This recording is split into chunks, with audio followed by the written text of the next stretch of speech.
Takže pudingové jablko, tak to vyzerá pekne dozreté. Tuto ho máme v angličtine. V podstate sa pestuje v Pacifiku ako sour sweet or sweet, kyslé, sladké. Tuto na obrázku vyzerá takto. Toto už je pekne dozreté, takže malo byť asi zelené, jak tu na obrázku, ale toto sa už rozpadáva. Toto sa vyslovene akože rozpadlo, keď som ho položil na tanier. No a v podstate čo sa je, medzi tejto kapsule biele sa jedia, ale semiačka sú tvrdé, takže pozor na to, ale kapsule sú pospájané s týmto a to je v podstate ako puding, takže preto sa to volá custard pudding v angličtine, ale chutí to veľmi podobne hruške. Má to aj takú tú, ako keby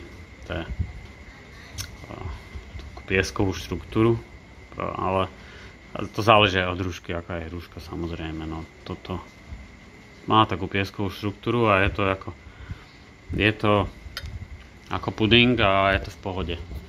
Tak to má byť.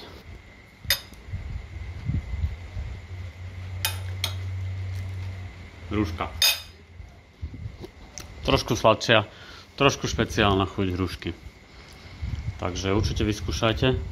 Stojí to okolo 1,5 € kilo, záleží kde to kúpite. No, ja som to kúpil na lokálnom, takže to bolo trošku cez euro, nejakých 50 bátov.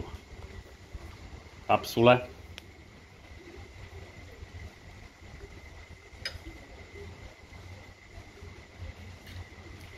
Veľmi ľahko.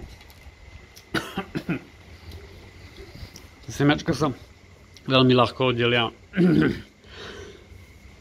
Sú asi 3-krát väčšie ako semiačka z červeného melónu, alebo sa to teraz volá watermelon. Takže určite vyskúšať. A ďalšie, čo som vám chcel ukázať, v podstate na mojom anglickom kanáli mám toto. Je to kyslá vec. V podstate ja som toto našiel teraz v chladničke, lebo hovorili, že to môžem skladovať aj rok v chladničke. Mal som to takto olúpané, lebo normálne to vyzerá jak arašidy, len trošku väčšie a úplne nedé. A môže to byť dlhé aj 10 cm. Keď to otvoríte, tak namiesto arašidov tam máte v podstate, toto má tiež také čierne semiačka ako toto. A to, čo je na vrchu, je kyslé. Akože naozajstný zdroj vitamínu C, ako keď si kúpite kyslé cukríky. A chcel som vám to ukázať, pretože som to akože nepovedal.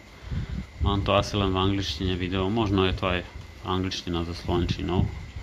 Dám odkaz do popisu pre tých, ktorých to zaujíma, ale v podstate to ma zaujalo, že to v pohode môžete nechať v chladničke rok, keď si to akože ošupete z tej kôry ako arašid. A to vnútro si takto uskladníte do nejakých plastikových nádobiek, tak to môžete mať aj rok. Takže veľmi podobne v podstate oddelíte tú kôstku.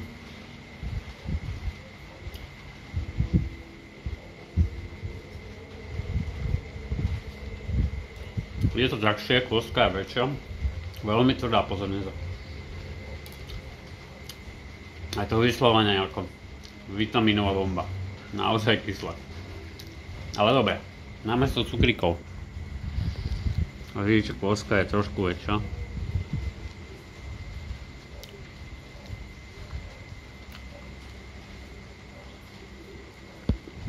Tretia vec.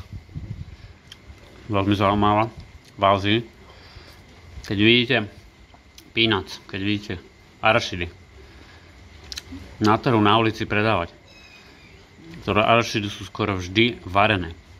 Takže keď ich kúpite, ste ich mali zjesť ten istý deň. Ja som síce jedol ich aj po 3 dňoch, ale keď sa pozrete, tak oni nevyzerajú normálne ako arašidy, čo kupujeme u nás. Ale toto sú proste čerstvé arašidy, takže mali byť aj zdravšie, pozrite. Uvarené arašidy, vo vnútri sú biele. V podstate keď sa pozbierajú, tak oni sú ešte mäkké a potom